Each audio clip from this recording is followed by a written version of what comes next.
All right, so drawing eyes at an angle isn't all that difficult because it's kind of the same as the front view. The only thing that's different is the eye that's turned furthest away from the camera. This eye here can be harder to draw from an angle because it gets foreshortened. You see different parts of the eye that you don't see from the front view, but you start to see what you see from the side view. So again, you're kind of blending those two together.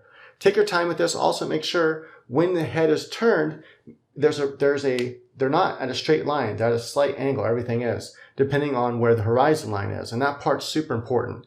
With this phone right now, the horizon line is right around my nose. So when I turn in 3/4 view, the eyes are kind of like this, nose is kind of straight, mouth kind of like this, right? So it all kind of fits into that perspective. And it's really important to get that down right. All right, so go ahead, draw a lot of faces, or excuse me, well, yeah, you have to draw the faces first. And then draw the eyes in there. You can even take faces that already have, a template of mine already has a nose and mouth or whatever, and then just draw nice looking eyes in there so the eyes look correct. All right, so go ahead, get to drawing, and I'll see you in the next lesson.